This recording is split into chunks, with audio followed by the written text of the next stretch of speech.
Hi everyone. तो कैसे हैं आप सभी। तो देखिए, आज हम डिस्कस करेंगे कि अगर आप थर्ड और फिफ्थ सेमेस्टर के जो दिसंबर में एग्ज़ाम होने वाले हैं, अगर आप उन एग्ज़ाम्स में अगर फेल हो जाते हो या अब्सेंट हो जाते हो तो ऐसी कंडीशन में क्या होगा।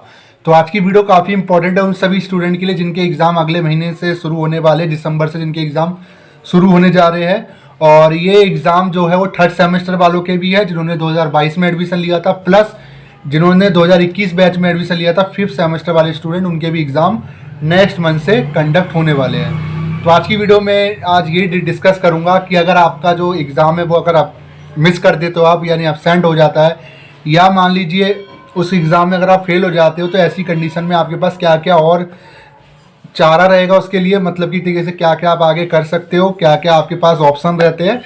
तो वीडियो शुरू करने से पहले चैनल पे नए हो सब्सक्राइब कर लो, वीडियो अच्छी लगे लाइक करना। और एक चीज़ और देखिए, सब्सक्राइब के समय आपको बेल आइकन जरूर दबाना है, क्योंकि आप कहते हो सर नोटिफिकेशन हमारे पास आपकी वीडियोस का नहीं जाता, तो अगर आप बेल आइकन दबा लोगे तो आपके पास नोटिफिकेशन जरूर जाएगा। ठीक है, अब देखिए बात कर लेते हैं एग्जाम्स थर्ड और फिफ्थ सेमेस्टर दोनों ही सेमेस्टर के अगले महीने से शुरू होने जा रहे हैं। अगर मैं बात करूँ पहले फिफ्थ सेमेस्टर की, क्योंकि आप सीनियर हो तो आपकी बात कर लेता हूँ। तो जो फिफ्थ सेमेस्टर के स्टूडेंट है जिन्होंने 2021 बैच में एडमिशन लिया था एसओएल के अंदर, तो उन सभी को मैं बताना चाहता हूं कि आपका जो कोर्स का जो ड्यूरेशन है वो 5 ईयर का है। इस चीज़ को नोट कर लेना आप, क्योंकि ये बहुत इंपॉर्टेंट है आप सभी के लिए। क्योंकि अगर आप सोच रहे हो कि मैं इस साल एग्जाम ना दूं तो ये चीज़ आप पे भारी हो सकती है। तो पहले फिफ्थ सेमेस्टर की बात करता हूँ, थर्ड सेमेस्टर की बात करूँगा। अगर आप फिफ्थ सेमेस्टर के स्टूडेंट हो तो आपका जो कोर्स ड्यूरेशन है, स्पेन पीरियड जो है वो आपका 5 ईयर का है। मतलब 2021 से आप जोड़ लीजिए कि अभी जो ये आप एग्ज़ाम दे रहे हैं आपकी कौन सी साल चल रही है। अभी आपकी कौन सी साल चल रही है, ये आपकी तीसरी साल चल रही है मेरे अकॉर्डिंग। यानी आपके पास 2 साल अभी और है। मतलब कुल मिला के आप अगले साल तक आपका फाइनल हो जाना चाहिए, अगस्त तक आपका फाइनल हो जाएगा। यानी कुल मिला के 3 साल के अंदर आपको ग्रेजुएशन अपना करना है। तो ग्रेजुएशन तो आपका 3 साल का हो जाएगा। बट यहाँ हम बात करते हैं अगर आप किसी पेपर में अब्सेंट हो जाते हो, या सारे पेपर में अब्सेंट हो जाते हो, या किसी पेपर में फेल हो जाते हो, तो ऐसी कंडीशन में आपके पास 2 साल एक्स्ट्रा दिए गए हैं उन पेपर को क्लियर करने के लिए। जी हाँ, देखिए जिनको नहीं पता उनके लिए ही मैं आपको बता रहा हूँ। एक्चुअली ग्रेजुएशन में जब आपने एडमिशन लिया था सीबीसीएस के अंदर 2021 में, तो वो 5 ईयर के स्पेन पीरियड में आपने एडमिशन लिया था। मतलब आपके पास 3 साल के अंदर तो आप कर सकते हो मिनिमम, बट मैक्सिमम 2 साल उन स्टूडेंट के लिए दिया जाता है जो स्टूडेंट मान लीजिए या तो एग्जाम में फेल हो गए या जिनकी बैक आ गई, तो रिपीट जो करते हैं। यानी आपको 2 साल मौके मिलेंगे, 2 बार आपको मौके दिए जाएंगे। मान लीजिए आप दिसंबर में फिफ्थ सेमेस्टर के एग्जाम दे रहे हो, अगर आप इन एग्जाम को मिस करते हो तो ऐसी कंडीशन में ये एग्जाम आपका अगले साल होगा, इसी महीने होगा। यानी अगले साल दिसंबर में जाके आपका एग्जाम, जिन एग्जाम को आप मिस कर चुके वो एग्जाम आपका कंडक्ट कराया जाएगा।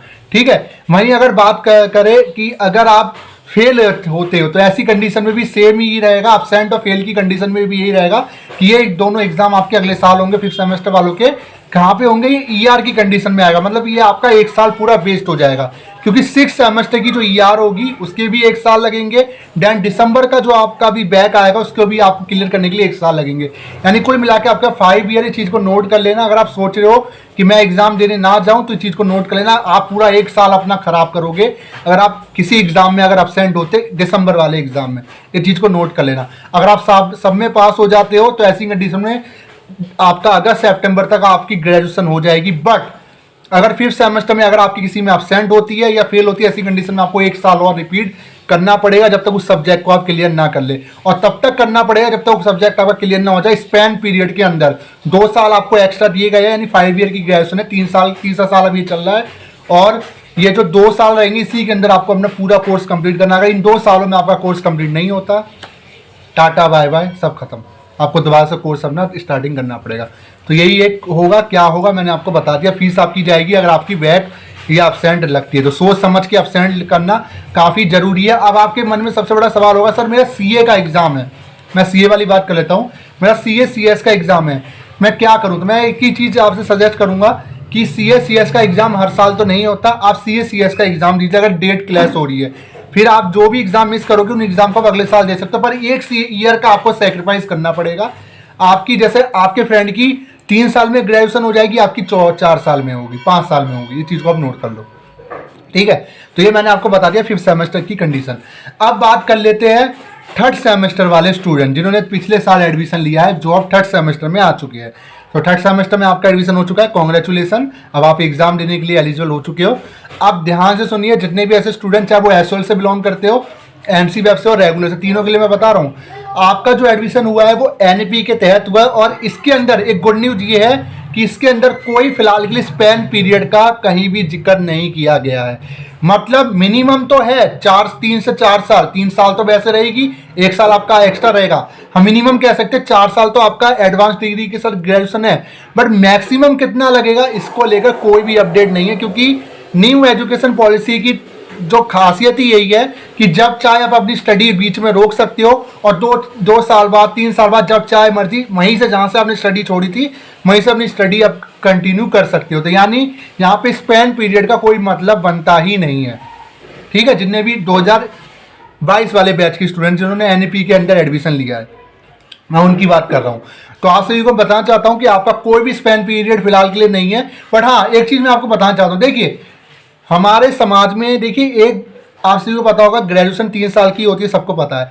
अभी उसी ग्रेजुएशन को अगर आप 5 साल में, 10 साल में अगर आप करोगे, क्या उस ग्रेजुएशन की कोई वैल्यू रहेगी? आपके अकॉर्डिंग आपको बताइए, आप ओवर एज भी हो जाओगे। तो मैं ये कहूँगा कि 3 साल के अंदर, 4 साल के अंदर आप उसे कर लेते हो तो वो आपके लिए बेनिफिट है। बट आप ये सोच रहे हो कि मैं एनईपी के तहत अगर आया हूँ तो मैं बीच में पढ़ाई छोड़ के मैं 2 साल बाद आऊँगा, मैं अपना कहीं जॉब वॉब करूँगा, फिर मैं दोबारा कमाने आऊँगा, दोबारा कमा पाऊँगी, दोबारा स्टडी स्टार्ट करूँगा। क्या ऐसी कंडीशन में जो ग्रेजुएशन आपकी 3 साल में, 4 साल में हो सकती थी, अब आप उसको 6-7 साल में के बाद आके कर रहे हो, क्या उसकी कोई वैल्यू रहेगी आपके? हाँ, एक ये है कि आप डिग्री कंप्लीट करोगे, आपको डिग्री मिल जाएगी। बट उस डिग्री को इतनी लंबे समय के बाद आप कंप्लीट कर रहे हो, तो मुझे लगता है कहीं ना कहीं उसकी उतनी वैल्यू रहती नहीं है। वैसे तो रहती है, आप कहीं भी एलिजिबल हो सकते हैं, बट इसमें एज फैक्टर भी बहुत बड़ी चीज़ है। अब आपकी एज ही ओवर एज हो जाएगी, आप ग्रेजुएशन करके करोगी ही क्या? ठीक है, तो मैं यही चीज़ कहूँगा कि स्पैन पीरियड तो आपका है नहीं, मिनिमम आपका 3 साल का तो वैसे नॉर्मल डिग्री रहेगा, 1 साल आपका एडवांस डिग्री अगर आप करते हो तो रहेगा। यानी कुल मिला के अगर आपकी दिसंबर एग्जाम में थर्ड सेमेस्टर के जितने भी स्टूडेंट अगर आपकी बैक आती है, तो ये एग्जाम आपका, या बैक आती है, ये एब्सेंट आती है, फेल होती है, एब्सेंट होती है, ऐसी कंडीशन में ये एग्जाम आपका अगले साल कंडक्ट होगा दिसंबर में जाके। यानी कुल मिला के आप ये कह सकते हो मेरी भी 1 साल पूरी बर्बाद हो सकती है। बट बर्बाद तो मैं नहीं कहूँगा, क्योंकि थर्ड सेमेस्टर का एग्जाम आप 5th सेमेस्टर के साथ दे सकते हो, जिसमें भी आपकी बैक है या एब्सेंट है।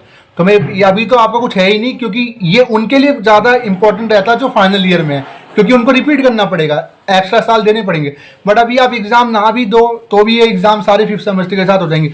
बट एक चीज़ और बता रहा हूँ, 50% का जो क्राइटेरिया है वो चलता रहेगा अगर आपको नेक्स्ट ईयर में प्रमोट होना है। ये चीज़ को नोट कर लेना, मतलब आपको सेकेंड ईयर में भी 50% सब्जेक्ट में पास होना पड़ेगा, तभी आपको थर्ड ईयर में एडमिशन मिलेगा। पर डिग्री के लिए सारे सब्जेक्ट में आपको पास होना है, इस चीज़ को नोट कर लेना। यानी एब्सेंट और फेल कंडीशन में आप ये पेपर दे पाओगे, बट नेक्स्ट ईयर दे पाओगे, और नेक्स्ट ईयर या तो आप इन सेपरेट पेपर को ही दे पाओगे। अगर आप 50% में पास होते हो तो तभी आप 5th सेमेस्टर के साथ इन पेपर को दे पाओगे, वरना ये ईआर वाले सब्जेक्ट है उन्हीं को आप अगले साल दे पाओगे दिसंबर के महीने में। तो ये कंडीशन आपके साथ होगी। कोशिश ये कीजिएगा कि एटलीस्ट 50% 60% सब्जेक्ट में आप पास हो जाओ। आपके जैसे मान लीजिए अगर आप 7 सब्जेक्ट के पेपर दे रहे हो, बाई चांस अगर 1-2 में फेल हो जाते हो या 1-2 छूट भी जाता है, तो बाकी एटलीस्ट 5 पेपर में तो आप पास हो ही सकते हो। 5 में ही हो गए, और आपका 4th सेमेस्टर है, 4th सेमेस्टर में भी आप 5-6 में होगा, तो आपका तो थर्ड ईयर में एडमिशन हो जाएगा। अब पता चला आपने 7 के 7 पेपर गोल कर दिए, थर्ड सेमेस्टर में आपने 7 में फेल हो गए या 7 में एब्सेंट आ गई, तो 4th सेमेस्टर में आप 7 देकर आ रहे हो, अगर 7 में पास हो जाते हो तो ही आपको थर्ड ईयर में एडमिशन मिलेगा। और आप उन 4th सेमेस्टर में 7 में से किसी एक सब्जेक्ट में लुढ़कते हो, अब यहाँ थर्ड सेमेस्टर में भी आप ऑलरेडी फेल हो, सारे सब्जेक्ट में एब्सेंट हो, तो वहाँ भी एक में फेल हो, तो आपको एडमिशन नहीं मिलेगा थर्ड ईयर में।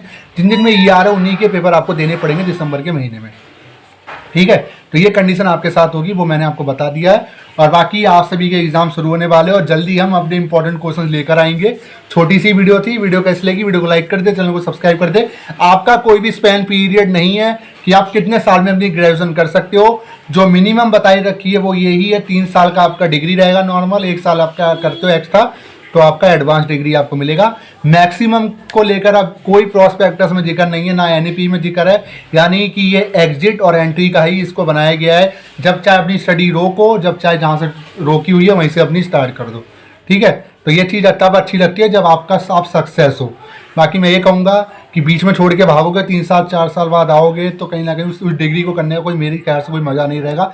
अगर आप अभी एक रेदम में अगर आप करोगे अपनी ग्रेजुएशन 2022 वाले बैच से मैं कह रहा हूँ, तो आपको अच्छा लगेगा और आपकी ग्रेजुएशन भी टाइम से हो जाएगी।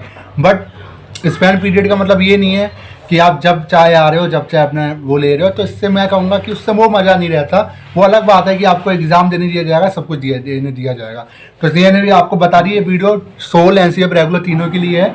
और बाकी 5th सेमेस्टर के स्टूडेंट ध्यान देना, आपके ये तीसरा साल चल रहा है, इसके बाद आपको 2 साल ही और मिलेंगे। अगर इन 2 सालों में आपका कोई भी बैक का पेपर, ऑप्शन का पेपर क्लियर नहीं होता है, तो आपकी ग्रेजुएशन ठीक है। तो ये थी आज की video. Thank you so much.